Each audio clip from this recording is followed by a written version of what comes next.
Guys welcome back. അങ്ങനെ പിന്നെ രാവിലെ തന്നെ അടുക്കളയിലോട്ട് കയറി കേട്ടോ. സ്കൂളിലെത്ത ദിവസം കുറച്ച് നേരം കിടന്ന് ഉറങ്ങണമെന്നൊക്കെ വിചാരിക്കും, പക്ഷേ ആ സമയമാകുമ്പോൾ എന്തോ കണ്ണങ്ങ് തുറക്കും ഗൈസ്. അങ്ങനെ പിന്നെ ഇന്നലെയും മെഞ്ഞാന്നൊക്കെ ചപ്പാത്തിയും കാര്യങ്ങളൊക്കെ ആയതുകൊണ്ട് ഞാൻ വിചാരിച്ച് അരി എടുത്ത് വെള്ളത്തിൽ ഇടാന്ന്. അങ്ങനെ പിന്നെ ഇന്ന് ഇഡലിയാണ് കേട്ടോ. ആദ്യം ഇപ്പോൾ 2-3 ദിവസം കൊണ്ട് ഇഡലിയും കാര്യങ്ങളൊക്കെ ഭയങ്കര ഇഷ്ടമാണ് കേട്ടോ. അപ്പോൾ എൻ്റെ അടുത്ത് പറഞ്ഞാൽ എനിക്ക് ഇഡലിയും സാമ്പാറും ഉണ്ടാക്കി തരാം. അങ്ങനെ പിന്നെ ഞാൻ അരിയും കാര്യങ്ങളൊക്കെ രാത്രി തന്നെ അരച്ചൊക്കെ സെറ്റാക്കി വെച്ചു. അങ്ങനെ പിന്നെ രാവിലെ ഇഡലി ഉണ്ടാക്കുന്നുണ്ടോ. സൈഡിൽ ഞാൻ സാമ്പാർ വെച്ചുകൊണ്ടിരിക്കുകയാണ്.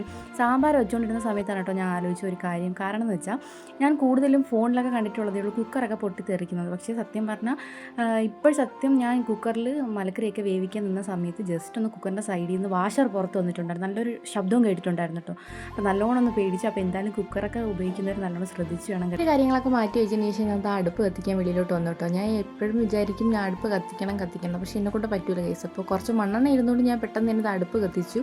അങ്ങനെ പിന്നെ തേങ്ങയൊക്കെ തിരുവാണ് കേട്ടോ. ഇത് തോരത്തിന് വെക്കാൻ വേണ്ടിയിട്ടാണ് തേങ്ങയൊക്കെ തിരുവുന്നത്.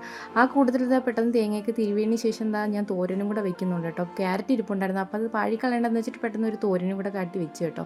അതിനുശേഷം അത് മുകളിൽ നിന്ന് ആൻറ്റി പൈനാപ്പിൾ കൊടുത്തെന്ന് പറഞ്ഞിട്ട് എൻ്റെ കൂടെ തന്നിട്ടുണ്ടായിരുന്നു.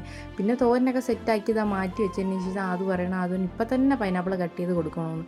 പിന്നെ അതിന് പിന്നെ എന്തെങ്കിലും കണ്ടു കഴിഞ്ഞാൽ പിന്നെ അപ്പം തന്നെ വേണമല്ലോ. പിന്നെ പെട്ടെന്ന് തന്നെ ഞാൻ എല്ലാം കട്ട് ചെയ്ത് സെറ്റാക്കിയിട്ടുണ്ട്. കുഞ്ഞ് പൈനാപ്പിൾ ആണെങ്കിൽ നല്ല മധുരവും കാര്യങ്ങളൊക്കെ ഉണ്ടായിരുന്നു കേട്ടോ. അങ്ങനെ പിന്നെ അതെല്ലാം വൃത്തിയാക്കി കൊണ്ട് നിൽക്കുകയായിരുന്നു. എനിക്ക് കൂടുതൽ പൈനാപ്പിൾ കഴിക്കാൻ പറ്റത്തില്ല കേസ്. കാരണം എന്ന് വെച്ചാൽ എൻ്റെ നാക്കിൽ നിന്ന് ചോര വരും. മിക്ക പ്രാവശ്യവും അങ്ങനെ തന്നെ. ഒരുപാട് നല്ല നല്ല പൈനാപ്പിൾ കഴിച്ചാലും അല്ലെങ്കിൽ ശരി തന്നെ ഒരുപാട് കഴിച്ച് കഴിഞ്ഞാൽ എൻ്റെ നാക്കിൽ നിന്ന് ചോര വരും. അതുകൊണ്ട് ഞാൻ പിന്നെ കൂടുതൽ കഴിക്കാനും നിന്നില്ല. അതിൻ്റെ മുള്ളൊക്കെ ഒരുപാട് കട്ട് ചെയ്ത് കളഞ്ഞാലും അങ്ങനെ തന്നെയാണ്. അതുകൊണ്ട് പിന്നെ ഞാൻ കൂടുതലൊന്നും കഴിക്കാനും നിന്നില്ല. 1-2 ഞാനും കഴിച്ചിട്ട് പെട്ടെന്ന് തന്നെ ആദൂനും കൊടുത്തിട്ടുണ്ടായിരുന്നു. പിന്നെ അതും കഴിച്ചിട്ട് 2-3 എടുത്ത് ഞാൻ ഫ്രിഡ്ജ് വെച്ചു, ഉണ്ണിക്കും ചേട്ടനും കൂടെ കൊടുക്കാൻ വേണ്ടിയിട്ട്. അപ്പോൾ ഫ്രിഡ്ജ് വെച്ച സമയത്താണ് താഴെ നോക്കിയപ്പോൾ അതിൻ്റെ അകത്ത് ഇരിക്കുന്നത് കണ്ടത്. അതും അച്ഛന് വേണ്ടി മാറ്റി വെച്ചതാണ് കേട്ടോ. അങ്ങനെ പിന്നെ അത് കഴിഞ്ഞതിന് ശേഷം ഒഴിച്ചൂട്ടാനും വെച്ചിട്ട് പെട്ടെന്ന് തന്നെ ചോറ് വാർത്തിട്ടിട്ടുണ്ടായിരുന്നു. പിന്നെ അടുക്കളയിൽ മൊത്തവും പാത്രമൊക്കെ കഴുകി മൊത്തം തുടച്ച് ഈ വൃത്തിയായി കിടക്കുമ്പോൾ എന്തോ ഭയങ്കര ഒരു സന്തോഷമാണ്. അങ്ങനെ പിന്നെ അതെല്ലാം വൃത്തിയാക്കിയതിന് ശേഷം ചോറ് കഴിക്കായിരുന്നു കേട്ടോ.